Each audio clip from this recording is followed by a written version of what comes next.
សួស្តីអ្នកទាំងអស់គ្នាឥឡូវយើងចូលមកមេរៀនទី3គឺការបង្កើត new document មុននឹងចាប់ផ្ដើមជាមួយ Photoshop យើងប្រកាសទេថានៅ new document របស់យើងត្រឹមត្រូវកំហុសតែមួយនៅត្រង់កន្លែងនេះគឺពេលខ្លះអាចធ្វើឲ្យ thumbnail មិនច្បាស់ poster របស់យើងមិនត្រឹមត្រូវនិង Facebook post មិនសមនឹងទំហំនៅក្នុងវីដេអូនេះយើងនឹងរៀនពីការបង្កើត new document ឲ្យបានត្រឹមត្រូវនៅពេលដែលយើងបើក Adobe Photoshop យើងនឹងឃើញប៊ូតុង new file នៅផ្នែកខាងឆ្វេងនេះហើយយើងចុចនៅត្រង់ new file ហ្នឹងវានឹងបង្កើត new document គឺមួយយើងអាចប្រើ Ctrl+N ឥឡូវយើងមកស្គាល់ផ្នែកទី1របស់វាគឺ recently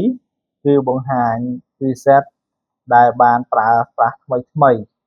ហើយយើងប្រើវានៅពេលដែលយើងបង្កើតឯកសារដែលមានទំហំដដែលជាញឹកដែលយើងងាយស្រួលមិនបាច់ចាំមិនខាតពេលទេហើយចំណែកចំណុចទី2គឺ save គឺយើងរក្សាទុក preset ដែលយើងបាន save ទុកដូចជាយើងបង្កើត thumbnail poster logo អីហ្នឹងយើងមិនបាច់បញ្ចូលទំហំនៃ highlight របស់យើងម្ដងទៀតទេគឺយើងជ្រើសរើសយកវាមកប្រើប្រាស់តែម្ដងចំណុចទី3គឺ photo preset ប្រើសម្រាប់កែរូបកាមេរ៉ា photo or photography ចំណុចទី4គឺ print preset ប្រើសម្រាប់ A4 A3 letter ជាធម្មតាយើង print ប្រើ CMYK ហើយចំណុចទី5គឺ Add or Illustrator preset ប្រើសម្រាប់ drawing painting or illustration ចំណុចទី6គឺ web preset ប្រើសម្រាប់ website banner UI design និងប្រើ RGB ជាដើមហើយចំណុចទី7គឺ mobile គឺ preset ប្រើសម្រាប់ Android iPhone or tablet ចំណុចទី8គឺ film or video preset ប្រើសម្រាប់ HD Full HD or 4K ហើយផ្នែក preset detail ផ្នែកខាងស្ដាំគឺជាផ្នែកសំខាន់បំផុតគឺ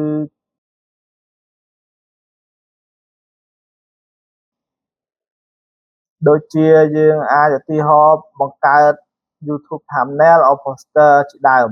ចំណុចទី2ត្រង់នេះគឺហៅថាការកំណត់ទទឹងនៃផ្ទៃការងារដែលយើងពីច្រើនយក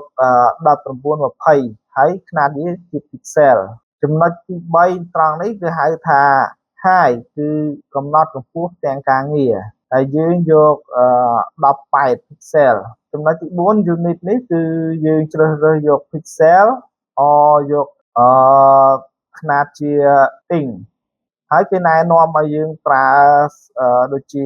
digital យើងត្រូវយក pixel ហើយការ print ចេញយើងយកជា សង់ទីម៉ែត្រហើយចំណុចទី5ត្រង់នេះគឺ orientation អញ្ចឹងវាមានពីរជម្រើសគឺមួយគឺ portrait និងចំណុចទី2គឺ landscape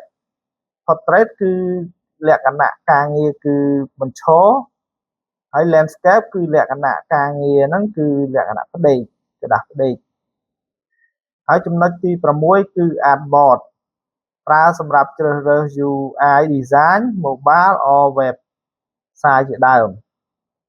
ហើយចំណុចទី7គឺ resolution ការកំណត់គុណភាពនៃរូបយើងអាចយក72 pixel សម្រាប់YouTube Facebook និង website ជាដើមហើយសម្រាប់3000 pixel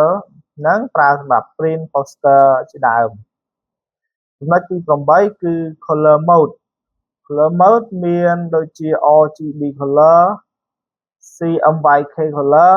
grayscale bitmap ហើយចំពោះការណែនាំឲ្យប្រើគឺ digital យើងប្រើ RGB និងការ print ចេញមកក្រៅហ្នឹងយើងប្រើ CMYK ចំណុចទី9 big dip ហ្នឹងយើងអាចយក8 bit 16 or 32 bit ហើយការប្រើប្រាស់ឲ្យយកហ្នឹងសម្រាប់យើងប្រើធម្មតាគឺ8 bit គឺគ្រប់គ្រាន់ហើយ ហើយចំណែកចំណុចទី10គឺ background content យើងអាចជ្រើសរើសយក white ជាទូទៅអញ្ចឹងវាមាន white black background color transparency ហ្នឹងយើងប្រើសម្រាប់ logo ឬក៏ PNG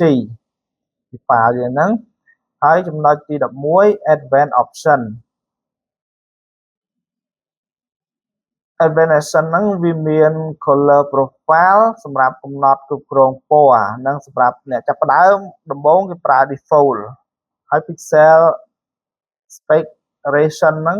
ពីច្រើនគេប្រើ sphere pixel ហើយចំណុចទី12 create ចំណុច create ហ្នឹងគឺយើងបង្កើត document បន្ទាប់ពីយើងកំណត់ option ខាងលើហើយយើងចុច create តបមកយើងចំណុចកន្លែង close នេះគឺយើងបិទផ្ទាំងការងារយើងបន្ទាប់ពីយើងចាប់វា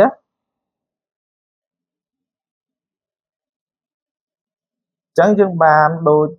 ដែលយើងចុចនេះវាបង្កើតឲ្យយើងហើយអញ្ចឹងត្រឡប់មកវិញចំណុចដែលយើងត្រូវចងចាំគឺ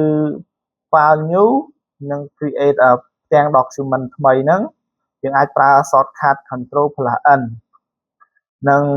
preset ជួយសន្សំពេលវេលាការងារនៃការធ្វើការរបស់យើងហ្នឹងវាយនឹងហើយកំណត់ទំហំផ្ទាំងការងារ resolution កំណត់គុណភាពរូបភាពយើង RGB សម្រាប់អេក្រង់និងទាំងការងារយើងជាលក្ខណៈអេក្រង់ digital ហ្នឹងហើយ CMYK សម្រាប់យើងបោះពុម្ពចេញមកក្រៅហើយ create គឺការបង្កើត document ថ្មីរបស់យើងអញ្ចឹងសម្រាប់មេរៀនទី3ការបង្កើត document របស់យើង